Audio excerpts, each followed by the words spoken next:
नमस्कार दोस्तों, एक बार फिर से आपका स्वागत है मालदेव क्लासेज में। और आज हम स्टार्ट करने जा रहे हैं सीईटी मॉक टेस्ट 4, और जो कि आपके आगामी सीईटी एग्ज़ाम के लिए बहुत ही लाभदायक होगी। और आशा है कि इसमें से कुछ ना कुछ प्रश्न आपको देखने को ज़रूर मिलेंगे। आज की टेस्ट सीरीज का जो पहला प्रश्न है वो है पहला प्रश्न है, निम्न में से कौन सा सुमेलित नहीं है। मतलब इनमें सुमेलित देखना है कि कौन सा नहीं है। इसका ऑप्शन है, पहला ऑप्शन है सोम, बावलवाड़ा पहाड़ियाँ, जाखम छोटी सादड़ी, बनास खमनोर की पहाड़ियाँ और सागी जसवंतपुरा की पहाड़ियाँ। देखो इसमें क्या है कि जो सागी है, जो नदी है, उसकी तो जो उद्गम स्थान है वो है जसवंतपुरा की पहाड़ियाँ, सही है। बनास निकलती खमनोर की पहाड़ियों से, ठीक है। और जाखम नदी निकलती है वो है कहाँ से, छोटी सादड़ी की पहाड़ियाँ से, जो कि कहाँ है, उदयपुर में है, ठीक है। और खमनोर कहाँ है, राजसमंद में है। और इस तरह से जसवंतपुरा की पहाड़ियाँ कहाँ है, वह है जालोर में है।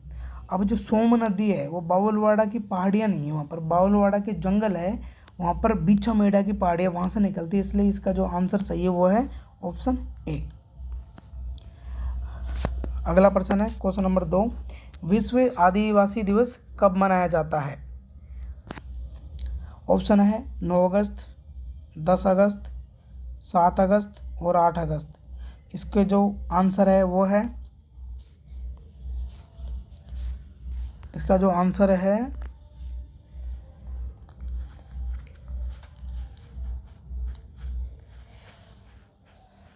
9 अगस्त। देखो क्या है कि 9 अगस्त 1982 को पहली बार यूएनओ ने विश्व आदिवासी दिवस मनाने की घोषणा की थी।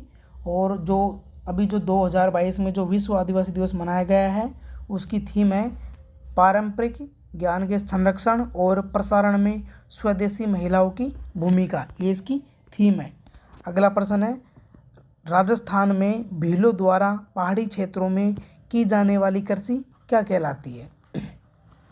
देखो जो भील है वो पहाड़ी क्षेत्र में जो कृषि करते हैं उनको क्या कहते हैं। इसको ऑप्शन है दजिया, झूम, चिमाता या बेवर।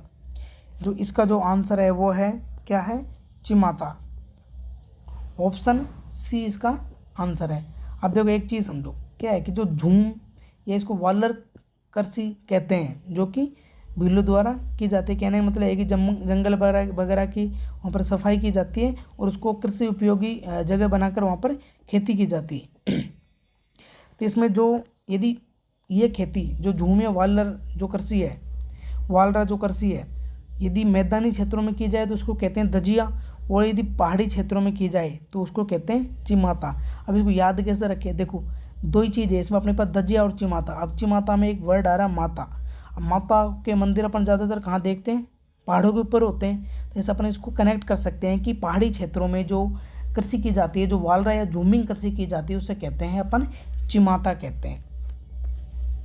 अगला प्रश्न है प्रश्न नंबर 4 की सही परियोजना निम्न में से किस बांध से संबंधित है। सही परियोजना, ऑप्शन है जवाहर सागर बांध, जवाई बांध, गांधी सागर बांध और हरीके बांध। अब देखो इसका जो आंसर है वो है क्या है, जवाई बांध। अब जवाई बांध के बारे में अपन थोड़ी जानकारी जान लेते हैं। जवाई बांध है वो है उदयपुर की कोटड़ा तहसील में बनाया गया है, पहली चीज़।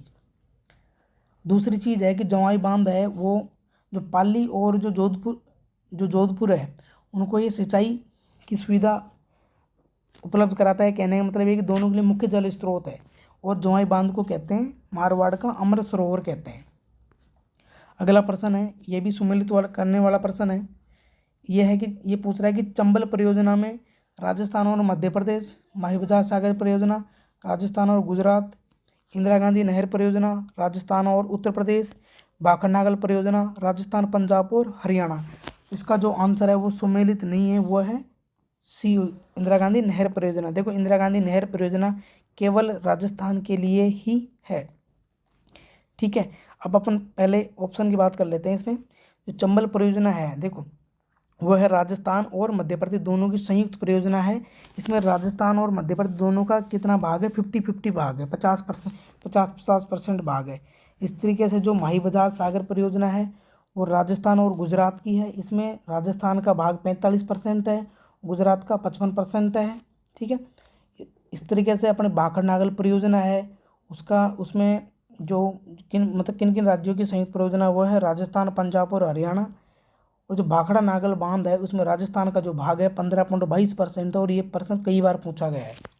ठीक है, अब अपन बात कर लेते हैं इंदिरा गांधी नहर परियोजना की। देखो, इंदिरा गांधी नहर परियोजना क्या है कि जो सतलज और व्यास नदी है उनके संगम पर एक बांध बना हुआ हरीके बैराज वहाँ से निकलती है। ठीक है, अगला प्रश्न है आइकॉनिक पर्यटन स्थल विकास परियोजना में राजस्थान के किस स्थल को शामिल किया गया है?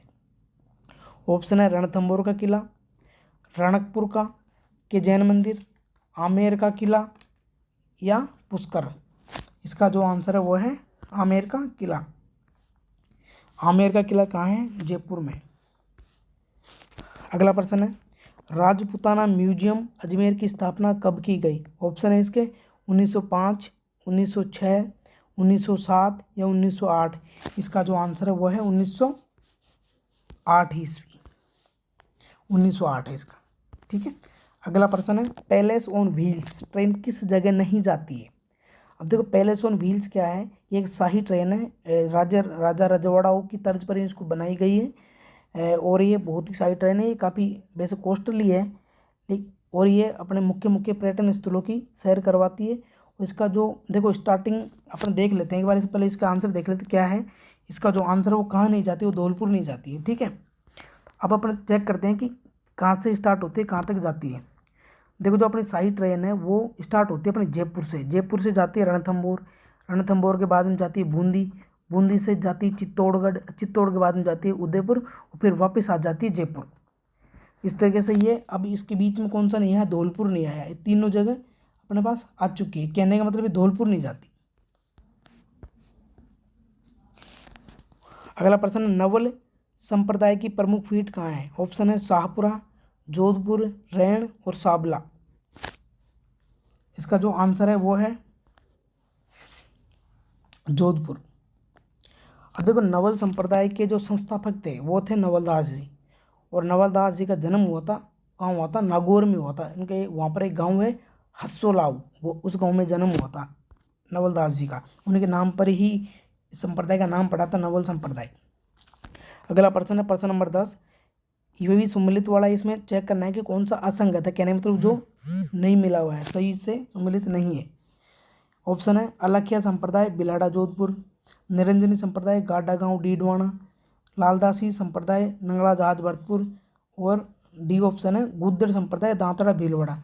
देखो, इसका जो आंसर है वो है अलखिया संप्रदाय बिलाड़ा जोधपुर। ठीक है, ये सम्मिलित नहीं। अलखिया संप्रदाय की जो पीठ है वो है कहाँ है? बीकानेर में।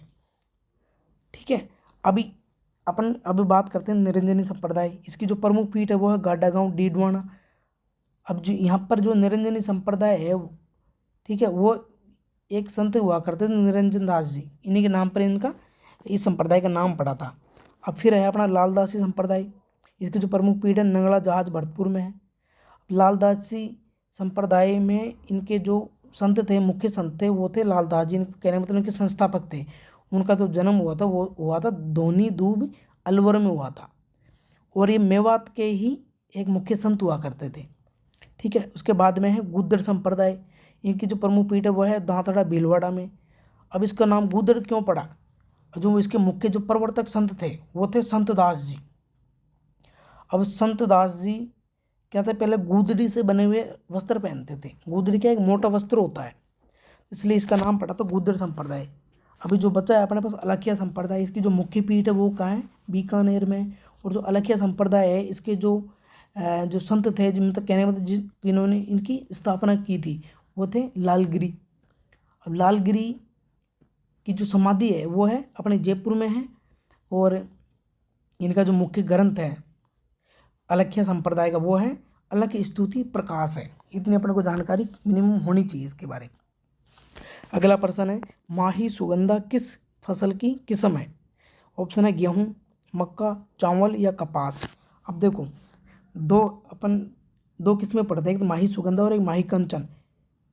जो माही सुगंधा है वो तो है चावल की, यदि इसकी जगह कंचन आ जाए तो वो है किसकी, मक्का की किस्म है। ठीक है, अगला प्रश्न है कि राजस्थान की 20वीं पशु जनगणना के अनुसार सर्वाधिक पशु किस जिले में। ऑप्शन है जोधपुर, बाड़मेर, बीकानेर या गंगानगर। इसका जो आंसर है वो है कहाँ है, बाड़मेर में। ठीक है, अब देखो बाड़मेर में तो सबसे ज़्यादा पशु है। यदि अपन सबसे अधिक पशु घनत्व की बात करें तो वह है दौसा में। ठीक है, अगला प्रश्न है गोमट है ये। गोमट और मेवाड़ी किसकी नस्लें हैं, गोमट है। ठीक है, गोमट और मेवाड़ी किसकी नस्लें हैं, यह है ऊँट की नस्लें हैं। ठीक है, अब देखो जो गोमट जो ऊँट है वो है फलोदी जोधपुर में पाया जाता है, पहली बात तो ये है। और ये सवारी के लिए बहुत प्रसिद्ध है गोमट ऊँट।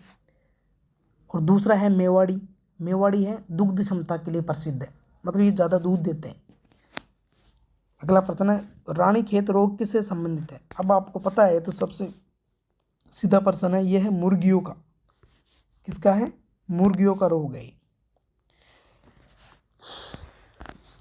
अगला प्रश्न है वन विभाग की प्रशासनिक रिपोर्ट 2020-21 के अनुसार राजस्थान में कुल वन क्षेत्र कितना है। अब देखो ऑप्शन है इसके 32,866 वर्ग किलोमीटर, 32,863 वर्ग किलोमीटर, 32,862 वर्ग किलोमीटर, या ऑप्शन डी है 32,363 वर्ग किलोमीटर। इसका जो आंसर है वो है ऑप्शन बी 32,863 वर्ग किलोमीटर। अब आता है प्रश्न नंबर 16, चंपानेर की संधि जो कि 1456 में हुई थी किन राज्यों के बीच हुई। ऑप्शन है इसके मालवा मेवाड़, मालवा गुजरात, मेवाड़ गुजरात, मेवाड़ और मारवाड़। इसका जो आंसर है वो है मालवा और गुजरात। अब देखो क्या था कि 1456 में राणा कुंभा के विरुद्ध ये संधि हुई थी। इसमें जो मालवा की तरफ से था वो था महमूद खिलजी और गुजरात का था कुतुबुद्दीन। दोनों ने संधि की थी महाराणा कुंभा के खिलाफ, महाराणा कुंभा को हराने के लिए। ठीक है, अगला प्रश्न है प्रश्न नंबर 17, राजस्थान में प्रतिहार वंश के संस्थापक कौन थे। ऑप्शन है नागार्जुन, हरिश्चंद्र, पृथ्वीराज या नागभट्ट। इसका जो आंसर है वो है हरिश्चंद्र। और इन्होंने जो राजधानी बनाई थी वो बनाई थी पहले मंडोर, जोधपुर में है वो बनाई। अगला प्रश्न है दत्तानी के युद्ध के समय सिरोही का शासक कौन था। ऑप्शन है अमर सिंह राठौड़, राव करण सिंह, महाराव सुल्तान और महाराव विजय सिंह। इसका जो आंसर है महाराव सुल्तान। सिरोही के हुआ करते थे देवड़ा शासक, ये थे सुल्तान, देवड़ा था। अब अपन बात करते हैं दत्तानी का युद्ध हुआ कब था। देखो दत्तानी का युद्ध हुआ था 17 अक्टूबर 1583 को हुआ था। दत्तानी का युद्ध हुआ था अकबर और सुल्तान देवड़ा के बीच में हुआ था। अब अकबर की तरफ से तो लड़ने आए थे जगमाल सिसोदिया जो कि महाराणा प्रताप का भाई था, और बीकानेर का एक और आया था मारवाड़ से राय सिंह आया था जो कि चंद्रसेन का बेटा था। ठीक है, इसमें सुल्तान देवड़ा विजयी हुआ था और जगमाल और राय सिंह दोनों मारे गए थे। अगला प्रश्न है राजस्थान के किस महाराजा को गवर्नर जनरल लॉर्ड रिपन ने great commander of the star of India की उपाधि दी। ऑप्शन है महाराणा भूपाल सिंह, महाराजा गंगा सिंह, महाराणा सज्जन सिंह या महाराजा विजय सिंह। इसका जो आंसर है वो है महाराणा सज्जन सिंह। कहने मतलब इसमें सज्जन सिंह को दी थी उपाधि। ठीक है, अगला प्रश्न है और अंतिम प्रश्न है इस वीडियो का, वो है सुमेलित करना है। खानवा के युद्ध 1527 ईस्वी में, बिल्कुल सही है। ठीक है, दत्तानी का युद्ध अपने को अभी थोड़ी देर पहले पढ़ा था 17 अक्टूबर 1583, तो मतलब ये गलत है। बयाना युद्ध 1527 में सही है। गिरी सुमेल का युद्ध सही है। अब गिरी सुमेल का युद्ध पता ही है आपको, मालदेव और शेरशाह सूरी के बीच में हुआ था, जिसमें मालदेव की तरफ से जेता और कुंपा दो सेनापति लड़े थे। और खानवा का युद्ध बाबर और अकबर के बीच में हुआ था। बयाना का युद्ध भी बाबर और अकबर के बीच में हुआ था। इसमें जो बाबर थे उन्होंने मेहंदी हसन ख्वाजा को मार दिया। ठीक है, आज की अपन टेस्ट सीरीज यहीं ख़त्म होती है और सभी अपना अपना स्कोर कमेंट सेक्शन में बताना ना भूलें। धन्यवाद।